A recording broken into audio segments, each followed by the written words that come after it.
Hello friends, welcome to study with Kashi. Friends, आज की video में हम क्लास 12 फिजिक्स 2025 बोर्ड एग्जाम के इंपॉर्टेंट टॉपिक को करने वाले हैं, जो कि हमारा टॉप 25 ऑब्जेक्टिव क्वेश्चंस। फ्रेंड्स, आज की वीडियो बहुत ही ज़्यादा इंपॉर्टेंट होने वाली है, क्योंकि आज की वीडियो में हमने पिछले 5 वर्षों में आए हुए जितने भी बहुविकल्प प्रश्न हैं वो लिए हैं। तो देखिए, हमारा पहला प्रश्न है, वैद्युत क्षेत्र की तीव्रता का मात्रक है। तो देखिए क्या मात्रक है, न्यूटन प्रति मीटर, कूलाम प्रति न्यूटन, या न्यूटन प्रति कूलाम, या जूल प्रति न्यूटन। तो देखिए, वैद्युत क्षेत्र का सूत्र क्या होता है। वैद्युत क्षेत्र की तीव्रता का सूत्र होता है E बराबर F/Q, यानी कि F बल का मात्रक होता है न्यूटन और Q आवेश का मात्रक क्या होता है, आवेश का मात्रक होता है कूलाम। तो देखिए, वैद्युत क्षेत्र की तीव्रता का मात्रक क्या हुआ, न्यूटन प्रति कूलाम। अब हम यहाँ पे देखते हैं, यहाँ पर न्यूटन प्रति कूलाम कहाँ दिया गया है, तो ये रहा, C option is the right answer, Newton प्रति कूलाम। अब देखिए फ्रेंड्स, हमारा अगला क्वेश्चन है, एक पी विद्युत द्विध्रुव आघूर्ण वाले द्विध्रुव को विद्युत क्षेत्र ई में अभिलंबवत रखा गया है, तो उस पर लगने वाला अधिकतम आघूर्ण होगा। तो अधिकतम आघूर्ण क्या होगा। तो देखिए फ्रेंड्स, हमारा इसका फॉर्मूला क्या होता है, टो बराबर आघूर्ण का फॉर्मूला टो बराबर पी ई साइन थीटा, ये हमारा इसका फॉर्मूला होता है। अब यहाँ पे देखिए क्वेश्चन में हमें क्या दिया गया है। क्वेश्चन में दिया गया है, एक पी विद्युत द्विध्रुव आघूर्ण वाले द्विध्रुव को विद्युत क्षेत्र ई में अभिलंबवत यानी कि यहाँ पे क्या होगा, थीटा क्या होगा, यहाँ पे थीटा होगा 90 डिग्री। क्या होगा यहाँ पे, थीटा बराबर 90 डिग्री होगा। तो देखिए क्या हो जाएगा यहाँ पे, टो बराबर, अब हमसे क्या पूछा है, अधिकतम आघूर्ण यानी कि टो मैक्सिमम बराबर पी ई साइन 90 डिग्री। देखिए इतना है। अब हम जानते हैं हमारा साइन 90 डिग्री का मान क्या होता है, ये होता है हमारा 1। तो पी गुणा 1, अगर हम इससे करेंगे तो हमारा क्या आ जाएगा, ये आ जाएगा हमारा पी ई। तो हमारा टो मैक्सिमम कितना हो जाएगा, ये हो जाएगा हमारा पी ई। यहाँ पे देखिए, तो हमारा अधिकतम आघूर्ण क्या आया, पी ई। तो इसका राइट आंसर क्या हो जाएगा, पी ई। तो यहाँ पे देखिए क्या कहाँ पे दिया गया है, ए इज द राइट आंसर। तो हमारा अधिकतम आघूर्ण होगा पी ई। चलिए अब हम अपने अगले क्वेश्चन को देखते हैं, जो कि है विद्युत फ्लक्स का मात्रक है। तो विद्युत फ्लक्स का मात्रक क्या है, विद्युत फ्लक्स का मात्रक है हमारा वेबर, या वोल्ट प्रति मीटर, या वोल्ट इंटू मीटर, या न्यूटन प्रति कूलाम। तो देखिए, विद्युत फ्लक्स का मात्रक होता है volt into metre, C is the right answer. अब देखिए हमारा अगला क्वेश्चन है, एक इलेक्ट्रॉन को दूसरे इलेक्ट्रॉन के अधिक समीप लाने पर निकाय की विद्युत स्थितिज ऊर्जा होगी। तो देखिए, विद्युत स्थितिज ऊर्जा क्या होगी, घटती है, बढ़ती है, उतनी ही रहती है, ये शून्य हो जाती है। तो देखिए लिखा है, एक इलेक्ट्रॉन को दूसरे इलेक्ट्रॉन के अधिक समीप लाने पर। तो जब हम इलेक्ट्रॉन को एक दूसरे के करीब लाएंगे तो दूरी क्या हो जाएगी, घट जाएगी, और हमारी क्या हो जाएगी, स्थितिज ऊर्जा क्या हो जाएगी, बढ़ जाएगी। तो जब एक इलेक्ट्रॉन को दूसरे इलेक्ट्रॉन के अधिकतम समीप लाएंगे तो क्या हो जाएगा, दूरी घटेगी, और हमारे विद्युत स्थितिज ऊर्जा क्या हो जाती है, बढ़ जाती है। तो यानी कि हमारा क्या हो जाएगा, B is the right answer, क्योंकि इसमें क्या होता है, विद्युत स्थितिज ऊर्जा बढ़ जाती है। चलिए अब हमने अगले क्वेश्चन को देखते हैं, जो कि है, एक समान विद्युत क्षेत्र ई में रखे पी द्विध्रुव आघूर्ण वाले विद्युत द्विध्रुव को 90 डिग्री से घुमाने में किया गया कार्य होगा। तो हमें यहाँ पे क्या पूछा गया, हमें यहाँ पे कार्य पूछा गया कि एक समान विद्युत क्षेत्र ई में रखे पी द्विध्रुव आघूर्ण वाले विद्युत द्विध्रुव को 90 डिग्री से घुमाने में किया गया कार्य। तो देखिए हमारा इसका फॉर्मूला क्या होता है, W बराबर P E 1 minus cos theta, ये हमारा क्या होता है, ये हमारा इसका सूत्र होता है कार्य का। तो यहाँ पे देखिए, यहाँ W बराबर P, तो हमारा ऐसा कैसे, अब 1 माइनस, अब यहाँ पे देखिए थीटा क्या दिया गया है, थीटा दिया गया है हमें 90 डिग्री, यानी कि कॉस 90 डिग्री। यहाँ पे देखिए क्या आएगा, P बराबर, हम जानते हैं हमारा कॉस 90 डिग्री का मान कितना होता है, 1 होता है, वो 0 होता है। तो देखिए इसकी हम इससे गुणा करेंगे तो क्या आ जाएगा, पी ई, यानी कि W बराबर पी ई। तो सी इज द राइट आंसर। ये हमारा इसका राइट आंसर हो जाएगा कि एक समान विद्युत क्षेत्र ई में रखे पी द्विध्रुव आघूर्ण वाले विद्युत ध्रुव को 90 डिग्री से घुमाने में किया गया कार्य हमारा पीई होगा। चलिए अब हमने अगले क्वेश्चन को देखते हैं, जो कि है, देखिए अगला क्वेश्चन क्या है हमारा। अगला क्वेश्चन है हमारा, किसी चालक की प्रतिरोधकता व चालकता का गुणनफल निर्भर करता है। किसी चालक की प्रतिरोधकता व चालक का गुणनफल निर्भर करता है, तो किस पर निर्भर करता है? अनुप्रस्थ काट के क्षेत्रफल पर, ताप पर, लंबाई पर, या किसी पर भी नहीं। तो देखिए ये किस पर निर्भर करता है? ये निर्भर करता है हमारा लंबाई पर। तो ये हमारा हो जाएगा सी इज द राइट आंसर। चलिए अब हमने अगले क्वेश्चन को देखते हैं, जो कि है, यदि किसी चालक तार की लंबाई खींचकर दोगुनी कर दी जाए तो उसका नया प्रतिरोध होगा। जब हम किसी चालक तार की लंबाई क्या कर देंगे? खींच देंगे और उसको क्या कर देंगे? दोगुनी कर देंगे, तो उसका नया प्रतिरोध क्या होगा? तो नया प्रतिरोध निकालने के लिए क्या होता है? नया प्रतिरोध निकालने का एक सूत्र होता है। हम यहाँ पे लिखते हैं नया प्रतिरोध बराबर n स्क्वायर इंटू पुराना प्रतिरोध। अब देखिए नया प्रतिरोध निकालने के लिए हम इसको क्या मान लेंगे? R dash. अब n स्क्वायर की जगह हम क्या रख देंगे? लिखा है ना 2 गुनी कर दी जाए, तो n बराबर क्या? 2 का होल स्क्वायर, और पुराना प्रतिरोध क्या? हमारा r, यानी कि r डैश बराबर 2 का स्क्वायर करेंगे आ जाएगा 4r। यानी कि यदि किसी चालक तार की लंबाई खींचकर 2 गुनी कर देंगे तो उसका नया प्रतिरोध क्या हो जाएगा? 4 गुना हो जाएगा। तो B is the right answer. ये हमारा 4 गुना हो जाएगा। देखिए फ्रेंड्स अगला क्वेश्चन है हमारा, चुंबकीय क्षेत्र की तीव्रता का मात्रक होता है। तो चुंबकीय क्षेत्र की तीव्रता का मात्रक क्या होता है? ये होता है वेबर प्रति मीटर, वेबर या वेबर प्रति मीटर स्क्वायर, या वेबर इंटू मीटर। तो देखिए इसका राइट आंसर हो जाएगा वेबर प्रति मीटर स्क्वायर। ये हमारा चुंबकीय क्षेत्र की तीव्रता का मात्रक होता है, वेबर प्रति मीटर स्क्वायर। और देखिए फ्रेंड्स चुंबकीय क्षेत्र की तीव्रता का मात्रक हमारा टेस्ला भी होता है। यहाँ पे देखिए नोट डाउन कर लीजिएगा, चुंबकीय क्षेत्र की तीव्रता का मात्रक टेस्ला भी होता है, गॉस भी होता है, और देखिए और क्या होता है? न्यूटन प्रति एम्पेयर इनटू मीटर भी होता है। तो हमारा चुंबकीय क्षेत्र की तीव्रता का मात्रक टेस्ला भी होता है, गॉस भी होता है, न्यूटन प्रति एम्पेयर मीटर होता है, और हमारा वेबर प्रति मीटर स्क्वायर होता है। तो B is the right answer. चलिए अब हमने अगले क्वेश्चन को देखते हैं, जो कि हमारा, चुंबकीय क्षेत्र के समांतर v चाल से गतिशील q आवेश पर चुंबकीय क्षेत्र b के कारण लगने वाले बल का मान होगा। तो देखिए क्या होगा कि इसमें लिखा है चुंबकीय क्षेत्र के समांतर v चाल से गतिशील q आवेश पर चुंबकीय क्षेत्र b के कारण लगने वाले बल का मान होगा। तो देखिए इसका सूत्र क्या होता है? F बराबर Q V B sine theta.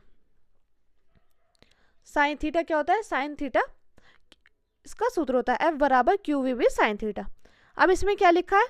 चुंबकीय क्षेत्र के समांतर, जब इसमें समांतर दिया गया है तो यहाँ पे थीटा क्या है? थीटा बराबर 0 डिग्री।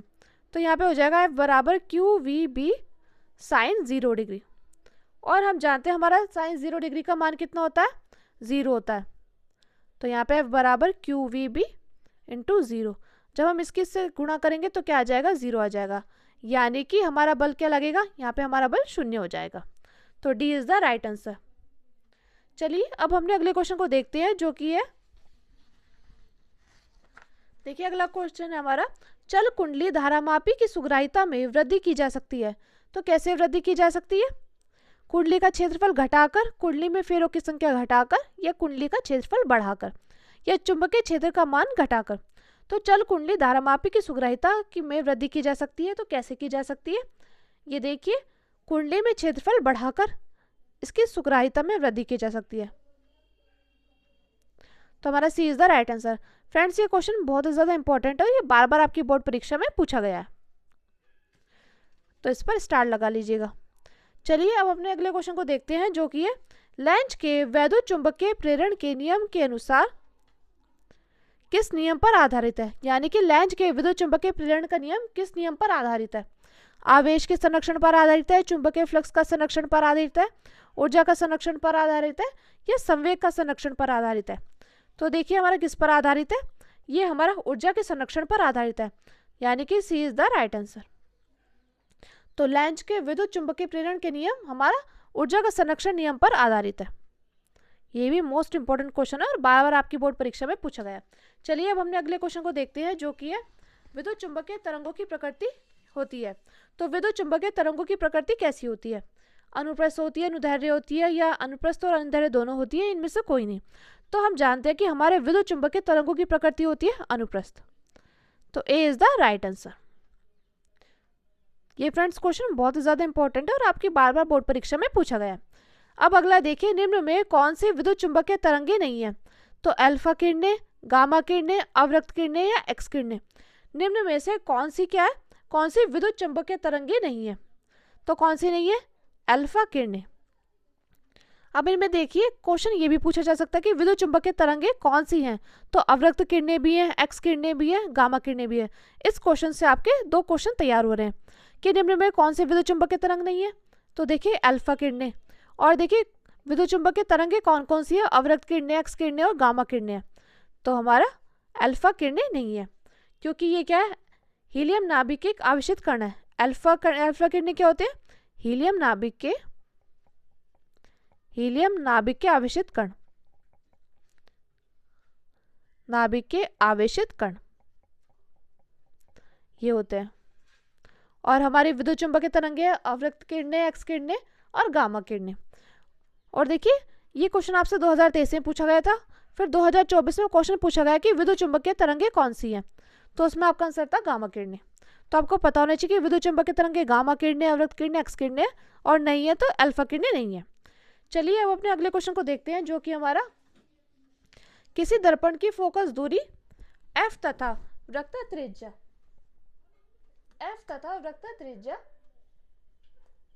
r में संबंध होता है। तो क्या संबंध होता है? f बराबर r या f बराबर 2r या r बराबर 1/f या f बराबर r/2। तो देखिए किसी दर्पण की फोकस दूरी f और वृत्त त्रिज्या में क्या संबंध होता है? तो देखिए वृत्त त्रिज्या क्या होती है, फोकस दूरी क्या होती है? वृत्त त्रिज्या की हमारी आधी होती है, यानी कि f बराबर r/2। तो हमारा राइट आंसर हो जाएगा डी। तो D is the right answer. ये फ्रेंड्स क्वेश्चन मोस्ट इंपॉर्टेंट है और आपसे बार बार बोर्ड परीक्षा में पूछा गया है। तो किसी दर्पण की फोकस दूरी f तथा वृत्त त्रिज्या r में संबंध होगा f बराबर r/2। चलिए अब अपने अगले क्वेश्चन को देखते हैं, जो कि है यदि किसी कण का संवेग दोगुना कर दिया जाए तो उसकी डी ब्रोगली तरंगदैर्घ्य होगी। जब हम किसी कण का संवेग क्या कर देंगे? दोगुना कर देंगे, तो उसकी डी ब्रोगली तरंगदैर्घ्य बतानी है। तो यानी कि p संवेग क्या कर देंगे? दोगुना कर देंगे। और हम जानते हैं कि डी ब्रोगली तरंगदैर्घ्य का हमारा सूत्र होता है लैम्डा बराबर h/p। ये हमारा डी ब्रोगली तरंगदैर्घ्य का सूत्र है। अब देखिए हम क्या करेंगे, हम यहाँ पे h बराबर हम क्या करेंगे? यहाँ पे दोगुनी कर देंगे, क्योंकि हमें दिया गया है कि संवेग क्या करना है? दोगुना करना है। तो हम यहाँ पे लिखेंगे 2p। अब देखिए इसको हम ऐसे भी तो लिख सकते हैं h/p। तो ये किसके h/p, ये किसके बराबर हो गया? ये बराबर हो गया हमारे लैम्डा के। तो हम इसको लिख सकते हैं 1/2 लैम्डा, यानी कि लैम्डा डैश बराबर 1/2 लैम्डा। तो देखिए यदि किसी कण का संवेग दोगुना कर देंगे तो डी ब्रोगली तरंगदैर्घ्य क्या हो जाएगी? ये हमारी आधी हो जाएगी। तो D is the right answer. अब देखिए फ्रेंड्स हमारा अगला क्वेश्चन है, हाइड्रोजन परमाणु के मूल ऊर्जा स्तर में इलेक्ट्रॉन का कोणीय संवेग है। तो हाइड्रोजन परमाणु के मूल ऊर्जा स्तर में इलेक्ट्रॉन का कोणीय संवेग क्या है? तो इलेक्ट्रॉन का कोणीय संवेग है h/2 पाई। तो यहाँ पे भी हमारा B is the right answer. हमारा कोणीय संवेग क्या है? h/2 पाई। चलिए अब अपने अगले क्वेश्चन को देखते हैं, जो कि सूर्य की विकिरण ऊर्जा का स्रोत है। ये फ्रेंड्स मोस्ट इंपॉर्टेंट क्वेश्चन है और बार बार आपसे बोर्ड परीक्षा में पूछा गया। तो सूर्य की विकिरण ऊर्जा का स्रोत क्या है? नाभिकीय विखंडन है, प्रकाश विद्युत प्रभाव है, साइक्लोट्रॉन है या नाभिकीय संलयन है? तो देखिए सूर्य की विकिरण ऊर्जा का स्रोत है हमारा नाभिकीय संलयन। ये हमारा सूर्य की विकिरण ऊर्जा का स्रोत है नाभिकीय संलयन। और देखिए ये हमारा सूर्य और हाइड्रोजन बम का होता है। हाइड्रोजन बम और सूर्य का विकिरण स्रोत होता है। ये आपको पता होना चाहिए, क्योंकि आपसे घुमा फिरा कर कैसे भी एग्जाम में पूछा जा सकता है। और देखिए नाभिकीय विखंडन का क्या होता है? तो नाभिकीय विखंडन का होता है परमाणु बम। परमाणु बम का ऊर्जा स्रोत क्या होता है? नाभिकीय विखंडन। और नाभिकीय संलयन किसका है? ये हमारा हाइड्रोजन बम और सूर्य का है। और संलयन का मतलब होता है जोड़ना। तो यहाँ पे हमारा D is the right answer. अब देखिए हमारा अगला क्वेश्चन है। अगला क्वेश्चन है पी टाइप अर्धचालक में बहुसंख्यक आवेश वाहक होते हैं। तो देखिए पी टाइप अर्धचालक में आवेश वाहक कौन कौन से होते हैं? कोटर होते हैं, इलेक्ट्रॉन होते हैं, इलेक्ट्रॉन और कोटर होते हैं, या इनमें से कोई नहीं। तो देखिए पी टाइप अर्धचालक में हमारे क्या होते हैं? यहाँ पे हम लिखते हैं, देखिए हम यहाँ पे लिखते हैं कि पी टाइप अर्धचालक में, यहाँ लिखते हैं, यहाँ पर देखिए, यहाँ पर लिखते हैं पी टाइप अर्धचालक में क्या होते हैं? बहुसंख्यक आवेश क्या होते हैं? बहुसंख्यक आवेश होते हैं हमारे कोटर। क्या होते हैं? कोटर होते हैं। और देखिए अल्पसंख्यक क्या होते हैं? अल्पसंख्यक होते हैं इलेक्ट्रॉन। अल्पसंख्यक क्या होते हैं? इलेक्ट्रॉन। पी टाइप अर्धचालक में हमारे बहुसंख्यक आवेश क्या होते हैं? ये होते हैं कोटर। और अल्पसंख्यक आवेश क्या होते हैं? इलेक्ट्रॉन। तो देखिए हमसे यहाँ पे क्या पूछा है? हमसे यहाँ पे पूछा है बहुसंख्यक आवेश वाहक। तो बहुसंख्यक आवेश वाहक क्या है? कोटर। तो यहाँ पे हमारा ए इज द राइट आंसर हो जाएगा। अब देखिए अगला क्वेश्चन हमारा एन टाइप अर्धचालक में बहुसंख्यक आवेश वाहक होते हैं। तो देखिए एन टाइप अर्धचालक में बहुसंख्यक आवेश वाहक क्या होते हैं? इसमें होते हैं एन टाइप अर्धचालक में, यह आप नोट डाउन कर लीजिएगा, बहुसंख्यक आवेश क्या होते हैं? इसमें होते हैं हमारे इलेक्ट्रॉन।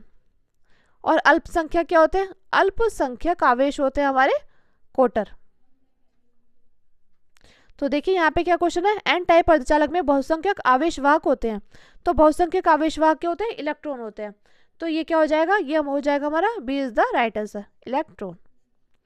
चलिए अब अपने अगले क्वेश्चन को देखते हैं, जो कि है अनोन्य प्रेरण का ऐसा ही मात्रक होता है। तो क्या होता है? ओम होता है, टेस्ला होता है, हेनरी होता है, या वेबर होता है? तो देखिए अनोन्य प्रेरण का ऐसा ही मात्रक हमारा होता है हेनरी। तो हमारा C is the right answer हो जाएगा। चलिए अब अपने अगले क्वेश्चन को देखते हैं, जो कि है 1/√μ² इंटू एप्सिलॉन नॉट का मात्रक होता है। तो देखिए किसका मात्रक होता है? हम जानते हैं कि ये किसके बराबर होता है? हम जानते हैं 1/√μ0 एप्सिलॉन नॉट किसके बराबर होता है? सी, यानी कि प्रकाश की चाल के, प्रकाश की चाल के बराबर होता है। और हम जानते हैं कि हमारी प्रकाश की चाल का सूत्र क्या होता है? 3 × 10⁸ मीटर प्रति सेकंड होता है। तो देखिए हमसे यहाँ पे क्या पूछा है? मात्रक पूछा है। तो मात्रक यानी मीटर प्रति सेकंड। अब हम यहाँ पे देखते हैं मीटर प्रति सेकंड कहाँ दिया गया है। तो हमारा डी ऑप्शन में दिया गया है। तो D option is the right answer. चलिए अब अपने अगले क्वेश्चन को देखते हैं। अगला क्वेश्चन दिया है हमसे सबसे अधिक आवर्ती की विद्युत चुंबकीय तरंगे। तो देखिए हमसे पहले क्वेश्चन में पूछा गया था कि विद्युत चुंबकीय तरंगे कौन सी नहीं है। तो उसमें क्या था? उसमें था हमारा अल्फा किरणें। और लेकिन देखिए यहाँ पे पूछा गया है सबसे अधिक आवर्ती की विद्युत चुंबकीय तरंगे कौन सी है। तो सबसे अधिक आवर्ती की विद्युत चुंबकीय तरंगे कौन सी? हमारी गामा किरणें। तो B is the right answer हो जाएगा। अब देखिए अगला है हमारा μ0 एप्सिलॉन नॉट -1/2 का मान होगा। तो देखिए ये किसके बराबर होगा? ये क्वेश्चन अभी बिल्कुल आया था, सेम ये था, μ0 एप्सिलॉन नॉट, ये किसके बराबर होगा? सी के बराबर होगा, यानी कि प्रकाश की चाल के। अब यहाँ से हमसे क्या पूछा गया? यहाँ से हमसे मान पूछा गया। तो हम जानते हैं कि प्रकाश की चाल का मान क्या होता है? 3 × 10⁸ मीटर प्रति सेकंड। तो अब देखते हैं यहाँ पे कहाँ है। तो यहाँ पे बी ऑप्शन। तो B option is the right answer. चलिए अब अपने अगले क्वेश्चन को देखते हैं, जो कि हमारा कोई प्रकाश वायु से जल में प्रवेश करता है तो क्या अपरिवर्तित रहेगा? जब कोई प्रकाश वायु से क्या करेगा? जल में प्रवेश करेगा तो क्या अपरिवर्तित रहेगा? क्या अपरिवर्तित रहेगा? वेग अपरिवर्तित रहेगा, तरंग दैर्ध्य, आयाम या आवर्ती? तो देखिए कोई भी प्रकाश जब वायु से जल में क्या करता है? प्रवेश करता है, तो हमारा आवर्ती अपरिवर्तित रहती है। तो D is the right answer.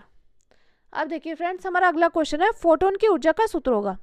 तो देखिए फोटोन की ऊर्जा का सूत्र क्या होगा? hc/λ या h/c⁴ या hc या h/p। तो देखिए इसका ऑप्शन, इसका राइट आंसर आप कमेंट बॉक्स में लिखकर बताइएगा। कि इसका राइट आंसर क्या होगा, ए होगा, बी होगा, सी होगा या डी होगा। तो फ्रेंड्स ये थे हमारे टॉप 25 क्वेश्चंस जो आपके बोर्ड एग्जाम में बार बार रिपीट हुए हैं और ये पिछले 5 वर्षों में आए हुए क्वेश्चंस थे। मैं उम्मीद करती हूँ फ्रेंड्स आपको वीडियो अच्छी लगी होगी। अगर आपको वीडियो अच्छी लगी तो प्लीज़ हमारे चैनल को सब्सक्राइब कीजिए, वीडियो को लाइक शेयर कमेंट जरूर कीजिए। Thank you, thanks for watching. और एक प्यारा सा कमेंट जरूर कीजिएगा क्योंकि आपका कमेंट मेरे लिए मोटिवेशन का काम करता है। Thank you.